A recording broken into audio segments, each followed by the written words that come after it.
If you and your team are working to support well-being across your school or organization, this episode is so for you. We've got Meg Durham in the house. Now, she's known for bringing out the best in others. She's an expert in the area of well-being education and well-being coaching. She's got a unique skill set and has developed it from working with schools all over Australia, both in the cities and in the regional locations. And she's also just a really decent human being to chat with. I think you're going to find a lot from this episode. You might pass it on to your leadership team or educators who you're hoping will bring out the best in all the great work they're doing. Meg, welcome to Unleash Learning TV. Thank you so much for having me. I'm looking forward to this conversation. I do too. The timing could be not more perfect, and maybe I'll tell you why if it comes up. So, Meg, what we do at Unleash Learning is in the school space, we work with good schools working to becoming great schools by embedding the system into the school that unleashes the teaching potential of the school. And part of that work over 3 years is a deep dive and deep reflection for teachers, which includes well-being. It's in there. And for some educators, it's kind of a big not beating themselves up, but it's kind of a wake-up call because it asks some questions. And because we are a teaching and learning organization, what I want to do is talk to you about where well-being fits into that work rather than it's something else that has to take place when we get into committees. So with that in mind, what I want to start with you first is asking the question of, from your work, what do you most want educational leaders and educators to be thinking about or knowing about when it comes to well-being? When it comes to well-being, I'd love school leaders and educators to be aware that they are humans themselves, that they have human needs. So often we care so deeply about our colleagues, about our students, that we just forget that we have our own needs. I'm sure every teacher and leader listening to this, if I ask them, what do your colleagues need? What do your executive need? What do your students need? They could give me a full rundown. The longer they know them, the longer the rundown. And then if I ask the question, what do you need? They look at me with almost shock. Why are you talking about me? We're here to serve. It's student focused. And my invitation to people when it comes to well-being is, remember that you are a human being. You're not a machine. And if we sacrifice our basic human needs for too long, we actually can't be the educator and a school leader that we really want to be. I love it. I just love it. We're almost, and I'm going to use this word on purpose, trained to look outside of ourselves, which also is highly problematic, but that's another episode. So here's my next question for you. Like, we're human beings. What do you need? Where are you in this work? So I want to know, this is what I'm guessing people are thinking. I'm busy. Like, I got so much going on. I don't want to, right? Okay, we're busy educators, we're busy leaders. How do we embed well-being into our world rather than, oh my gosh, I got to add more stuff to my to-do list? Yes, so many of us think, oh, well-being, oh no, another list, another job, another jobs. Initiative, no more jobs. Don't give me any more jobs. My to-do list, I can never get on top of it. Don't give me any more. Yeah. And my invitation, firstly, is to start to notice. Just start to notice the way that you're feeling. How's that impacting the way that you're functioning? How's that impacting the way that you're relating to others, the way that you're leading? And I like to think about these 5 questions. And these are the 5 questions that I ask myself every day, but I often ask in workshops and presentations. And that's, in the last 24 hours, have you had enough sleep for your body? In the last 24 hours, have you moved your body? In the last 24 hours, have you nourished and hydrated your body? In the last 24 hours, have you had some rest, or dare I say pleasure or fun, unproductive time? And in the last 24 hours, have you had some quality connection? And so just the invitation to notice, how charged is your battery? Out of those 5 elements of energy management, how charged are you? And the most common response that I get from educators is around 2. And so if we're at a 2, how can we do the work in the world that we really want to do? So it's not about necessarily doing more, it's about being aware. My battery, my energy matters. And as I look at it, what's possible for me? It's not about changing my life over time. And that's something about educators and school leaders. We get these massive hits of, okay, tomorrow I've learned about the battery, and tomorrow I want to be 5 out of 5. And I'm going to get a tick sheet and I'm going to laminate it and I want to do it perfectly. And this is not what we're going for. We're going for progress over time. So if you're generally a 2, what's possible for you in the next few weeks? What's something that you could start to flirt with? What do you need to bring a little bit more awareness to in your life? Potentially when it comes to sleep, what even is your bedtime? What time do you need to go to bed? If it's movement, something's better than nothing. If it's nourishment, one of the key factors that we struggle with in schools is lunch. We just forget about lunch and we get to about 3:30 and we reach for anything and everything to prop ourselves up. So maybe for a few days, could you think about lunch? So it's not about doing more. It's not about doing more. It's about noticing what your body needs and taking deliberate action. It makes me, well, in our work at Unleashed Learning, it's a key, they are a key in the system, meaning that we teach who we are. And more people have told me they can remember the teacher, but not the content, right? So they remember us, they remember the leadership. I don't remember all the initiatives the leaders did, but I remember the leader. So if we want to make it stick, what you're talking about is we actually need to understand who we are in that. And those questions start that journey. Okay, so let me jump to the next question, my friend, if I can. What I want to ask you is that sometimes well-being initiatives come to the school, and now it's like, okay, committee starts, and we got all this stuff to do, and it's like, it's over here, it's something else that has to happen. But as one of my professors famously told me all those years ago, we are a teaching and learning organization. We're not a social service organization, a well-being organization, and that might be controversial, but we're a teaching and learning organization. And our mission from our perspective is to make learning stick for everyone. So where does well-being fit in a teaching and learning organization rather than it's a committee that's over here? How does it integrate? Yeah, I love that word integrate. And I think that's key as we think about this question. It's not an either or, it's not well-being or teaching and learning. It's about how can we integrate it, knowing that when we're healthy humans, we're able to learn, we're able to think, we're able to think into the future. But when we're feeling really activated, when we're in that survival mode, it's really hard to learn, let alone retain information. We're just surviving.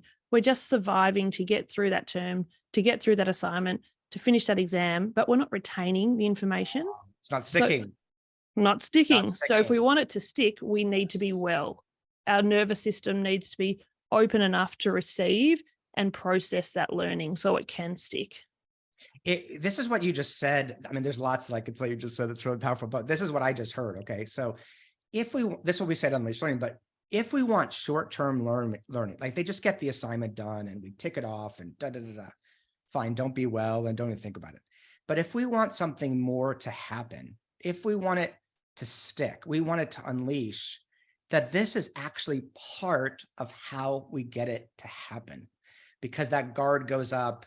I could talk about the science, the science as well. So that's really important, because if we want something more to happen, that's why we focus with good to great schools, because this is stuff that takes you to the next level.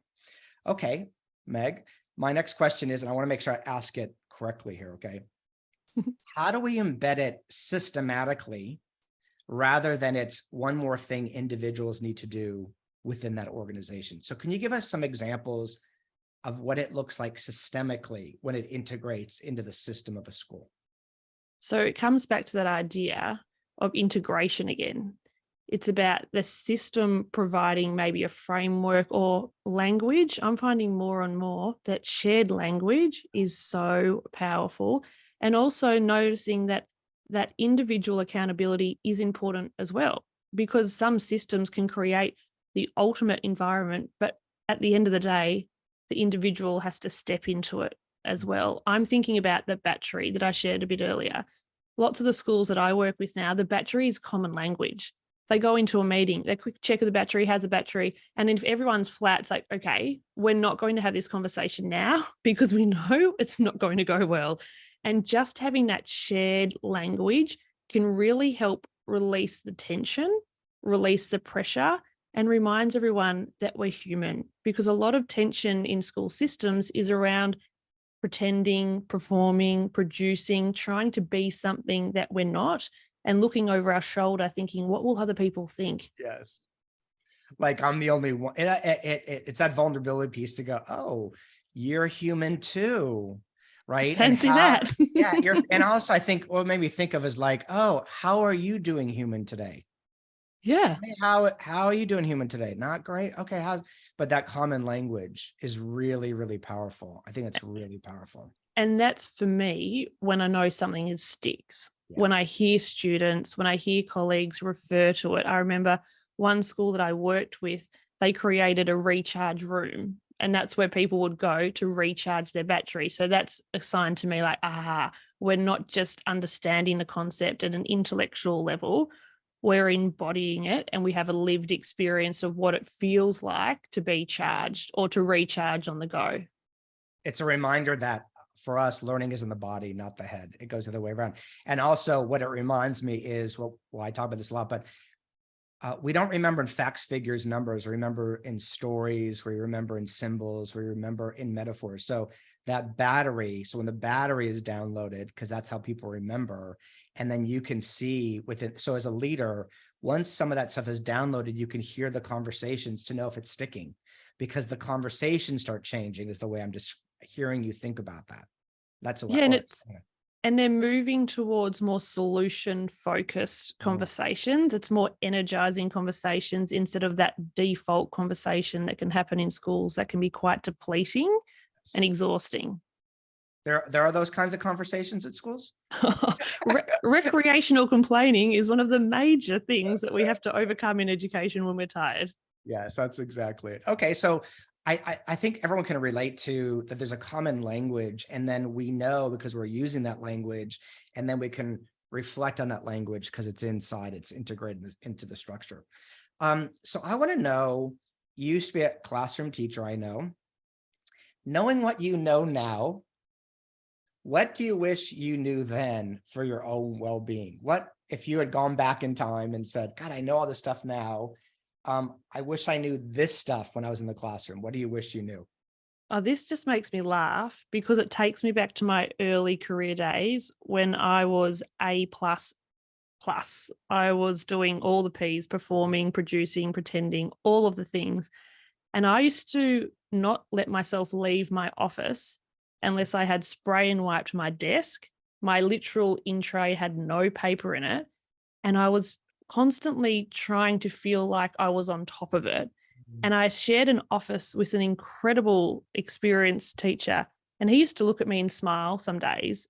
And he said, Meg, are you winning the battle against the forces of disorder? And I was like, no, I'm not. I'm desperately trying. And so what I would love for my younger teacher self to know is there is no end. Yeah. There is no finish. The beast of education will never be satisfied. There is always more to do, and give yourself permission to leave knowing that you will try again tomorrow, that whatever you get done by a certain time, that's enough for today. Try again tomorrow. There is always more work to do. I always say learning doesn't always stick in real time, so it might be later, right? You know what it makes me think of? I mean, I'm probably a little bit older than you, but this is before, when I first started teaching, this is before, I'm dating myself. We didn't really have email hitting the school yet. The internet was just starting to date myself. We didn't have learning management system. So now it's just gone boom. So could you imagine trying to clean the, metaphorically, and then also trying to keep on top of all that? It's not possible. It is not possible. And now as a parent of a school-aged child, I can't even keep on top of the communication coming to me. So there is just so much communication. It's changed so much. When I started out, email was something that you used sometimes. It wasn't something that we relied on. It was colleague to colleague. We wouldn't email a parent. You wouldn't even dream of that. You'd pick up the phone and talk to a parent. So it highlights just how much has changed, and probably even more importantly now than ever before, to recognize that you will never be on top of everything. There is always more to do. It's one of the things that I think, and I want to ask you the rapid fire questions in just a second, but one of the things I've heard educators who learn the Unleashed Learning system say their cognitive load drops because they finally can organize it, and they're not trying to they can organize that stuff. So it just made me think of a conversation I had actually earlier today. Okay, Meg, I think you really helped us think about common language, systematizing this, how it fits within. But now I got a couple of rapid fire questions for you. Okay. I know this is like last minute. So let's see how you do. Okay. No pressure. Okay. Sounds First fun. one is favorite teacher. My parents. Oh, I love My that. parents come to mind. They are my first and my ongoing educators and leaders. That's who I think of. I think of Mm, um, taking time with my dad, who'd always be at football, and just watching him coach and be with people. And I think of my mum reading me books. They were my first and most special teachers. oh my gosh, that is the best. That is the best. How about, and it might be the same, the person who's most influenced your learning journey? Yeah, I would have to say together, they are the dynamic duo that have walked with me the whole time.